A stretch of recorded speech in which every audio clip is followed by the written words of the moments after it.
Okay, so I'm going to make a couple of these shapes as quickly as I can. I'm not going to make the whole thing, but I'm going to show you the modeling principles, and then you're off with your own modeling. Okay, so I'm going to start with a line.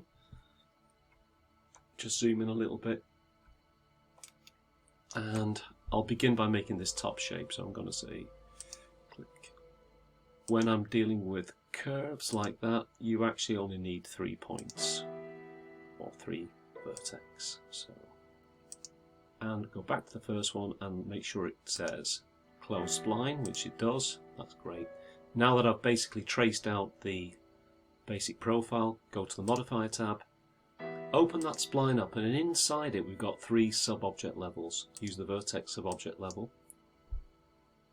Select select this vertex here, right click on it, choose smooth, gives it a little bit of curvature, right click again, choose Bezier. Now we have handles to just change that curvature a little bit.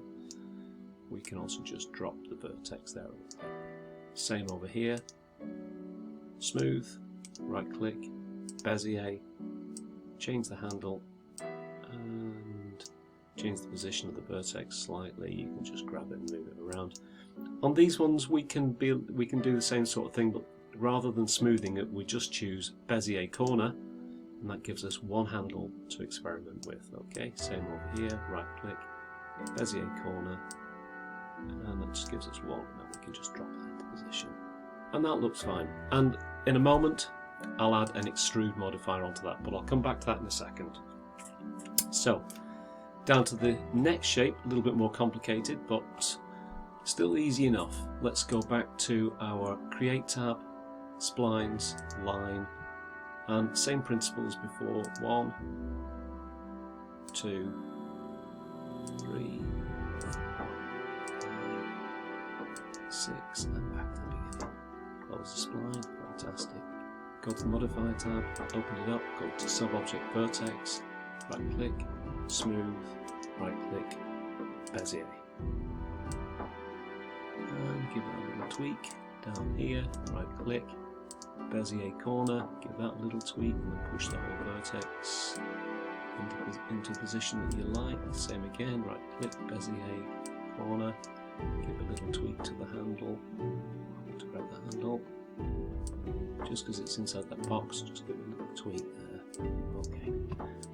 Same over here, Bezier corner, give it a little tweak. Over here, right click, smooth, and then Bezier, curvature, same again, right click, Bezier corner, and just put that there, 1 second.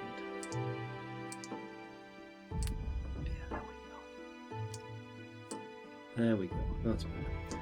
Okay, so I've got those two. Now, this shape has additional objects within it, or spaces, or design within it, and I just want to show you how we're going to deal with that.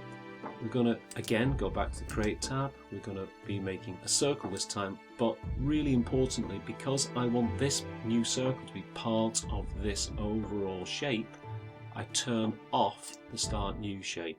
Critical, if you miss it, the next procedure won't work. Okay, so right in the middle I've got a little circle, make that one, and then I've got a slightly bigger circle, make that one. We can now go into the Modifier tab, and this time with those circles go to the Sub-Object Spline level, and what we can do is we can select the individual splines and we can just move them around. We can of course scale them as well, but I'll just accept it as it is. It's a little rough and ready, but we'll go with it. And that looks okay. Okay, so our shape now has additional splines within it. Now I'm going to make these little clam type shapes here. So get the line tool, make sure that the start new shape is off, because I want it to be part of the overall shape. Zoom in a little bit. 1, 2, 3, 4, 5, 6, 7. Close the spline, go to the Modifier tab, open it up, Sub-Object Vertex, smooth that middle one, change it to Bezier, Bezier, and there we go. Same again, smooth, and chains to, oh, can't quite get over there for some reason, Bezier, there we go. Nice, nice, nice. Okay, good. Now go to the sub-object spline level and choose the spline that we've just created and hold the shift key and duplicate it. Okay, now I need to rotate it, so you can click on here if you wish, or use the shortcut which is E. And just slide that into position. Okay, it's a little rough and ready, but it'll probably do. Just tuck it in a little tiny bit there. Same again, shift and clone, rotate and drop it roughly into position. These are splines, we can come back and edit them anytime we wish. Okay, so for the time being, that will do. Zoom out a little bit. And just before I finish this little part of the process, I'm just going to trace out these splines as well. So create tab. I'm not going to use line, sorry. I'm going to use freehand. Zoom in a little bit. Sorry, just missing that. Zoom in. Click on freehand, and I'm just going to drag this out. I'll start about here actually. Just literally drag it out. Draw it onto the screen. I accidentally right click there, so that's why it disengaged and disappeared, so I'll just do that again. And I'm holding the left button while I'm doing this all the way. There it is. I'll do the same down here. Click, hold the left button and just drag out the spline. Okay, nice. Now, importantly, for both of the splines that I've just drawn, and only the splines I've just drawn, I'm going to go to the rendering tab and make sure enable in renderer is on. Okay. I'm also, you could say enable in viewport as well if you wish, that's fine. And just double check that this one has the same properties, enable in renderer, enable in viewport, great. Okay, good, good, good. Right, done with that. Go to the perspective viewport now. Let's have a little look at our splines. So arc and rotate, or the orbit tool like we discussed last week. Alt middle mouse button. I've actually configured mine slightly differently because my mouse is weird and I use Alt and left mouse button, but that's a configuration inside this customize menu, but we can deal with that another time. So take that first spline, just like we did last week, go to the extrude modifier, and I'm going to set mine to about 10, 12 centimeter width. Actually 10 did look a bit better, so I'll just go with 10. And what I can do is right click on the extrude modifier, copy it, select the other shape and right click on it and say paste. Now I could paste it, which would make it a completely independent extrusion, or I could paste instanced, which would basically connect the two instances together. If I change one extrude, the other one will change with it. I'll show you. So I'm choosing paste instance. Now if I change this at all, they both change. So 10, 10, I should now have,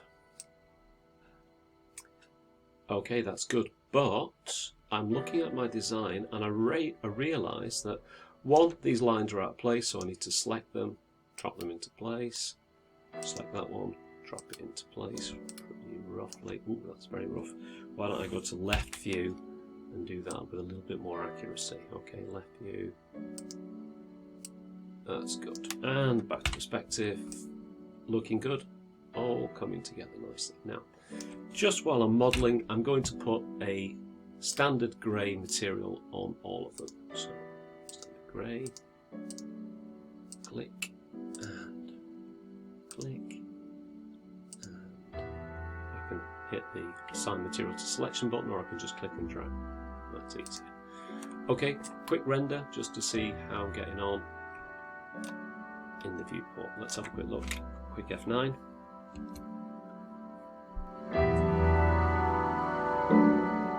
Yeah, that's coming together. That's looking good. I'm not quite happy with my drawn spline. I might redo that at some point. It's a little bit bumpy there in the middle. Most cables aren't quite as bumpy as that. So I might... Oh, sorry. Yeah, I was looking at another screen. That's the render as it stands. It's fine. It's looking good. These shapes are looking nice. The only thing that's missing is that little circle there. That's missing. So why don't we go back to our front view and go back again. So let's close it down for desktop space. Front view. Choose that spline. Turn off the extrude so I'm not looking at it. And I want to select that spline. So it's currently active. And I'm going to go create, circle, and again turn off that shape, that new shape option, because I want this, F, I want this to be part of the same shape. So I'm creating these two new circles, and I'm just going to go inside, modify that last spline, just its position, just transform the position a little bit, because it's a little bit off center. Okay, good. Go back, just come out a little bit, select on there, and yep, everything's good. I'm just moving it there to make sure we were in all in position together, and I don't know what's happened there. I think I've accidentally deleted the extrusion, so I'll go back to my original one, copy that extrusion, and go back down here, and paste it on as an instance. Okay, good. Turn it on. Now I want to go to my perspective viewport.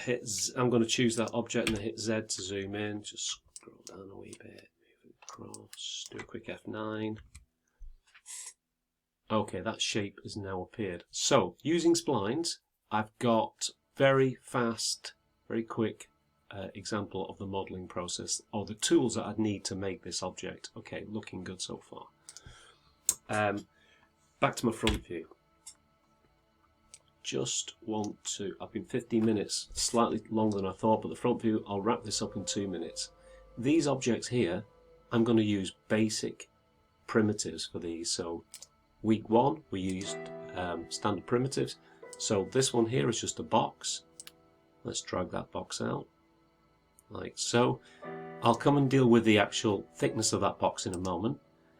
The second box is slightly different, that it has curved corners. So rather than just using a standard box, standard primitive box, I'm just going to go inside to extended primitives, and I'm going to use a chamfer box.